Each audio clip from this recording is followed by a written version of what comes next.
that there was need for us to expand our tax base so that we get that money that you need for development. The other day, Honorable Speaker, a member here raised the issue with the intern teachers. Intern teachers who were suspended the other day, and some who are on contractual basis and need to be employed on permanent basis. Honorable Speaker, that needs money. Our collection is not sufficient to meet the 4 trillion budget that was read in this House, Honorable Speaker. Then that raises some questions. Thank you very much, Honorable Speaker. Honorable Speaker, listening to my colleagues from the other side, Honorable Speaker, one need not to be a rocket scientist to know that they are playing populist politics as far as this report is concerned. You'll be left wondering whether they are contributing to the same debate, to the report before us, or they are giving us theories and stories that are unnecessary, Honorable Speaker. Honorable Speaker, I'll qualify my statement with these points. Last week, when the budget estimates were presented before this House, Honorable Speaker, and even when the chair for budget was highlighting some vote on the budget, Honorable Speaker, I saw honorable members across the political divide very happy. He did say that 500 million shillings has been added to NGAF. The honorable chair went ahead and said that CDF has gotten an extra 10 billion shillings, that each constituency here will be getting an extra 30 million shillings.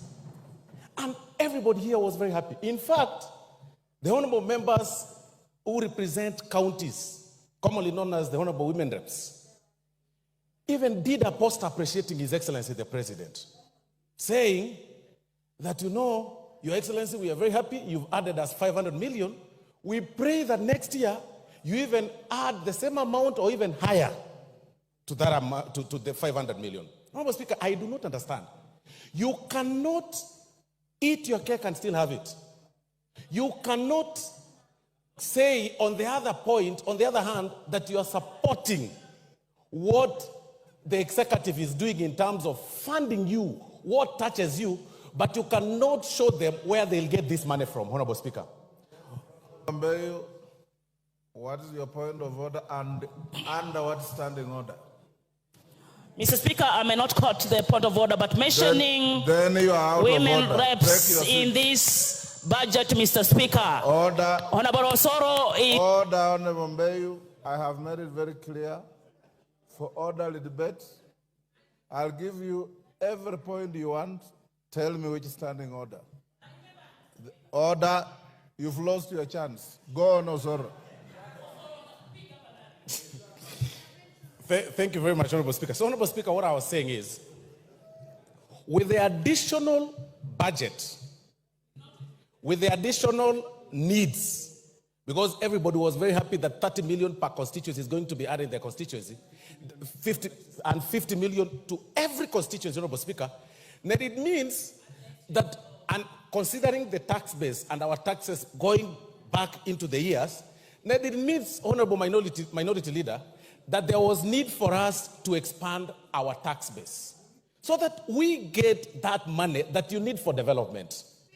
The other day, Honorable Speaker, a member here raised the issue with the intern teachers. Intern teachers who were suspended the other day, and some who are on contractual basis and need to be employed on permanent basis.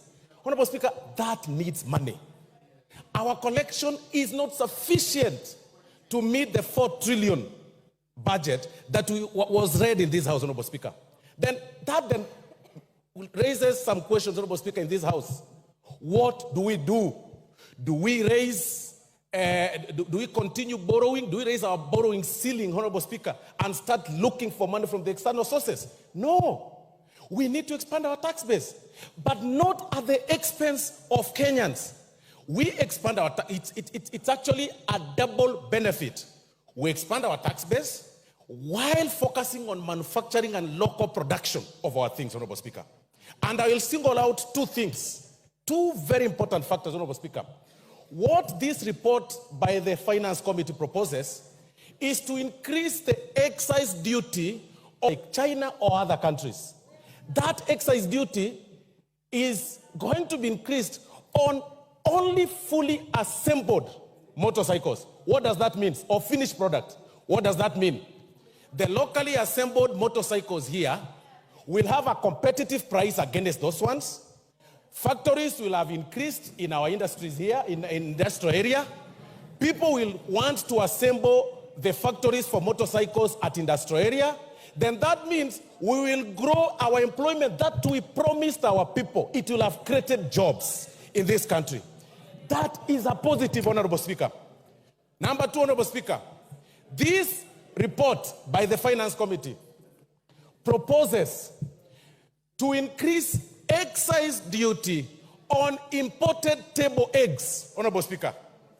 I mean, it doesn't make sense, and I don't see Honorable Clive here, who is a good poultry farmer. He's got over 10,000 chicks that he rears in his farm and sells eggs across Gusii region, Honorable Speaker. And he can tell you, his competitors get eggs from Uganda. His competitors get eggs, import eggs from Tanzania. What does this report propose, Honorable Speaker? This report proposes to increase excise duty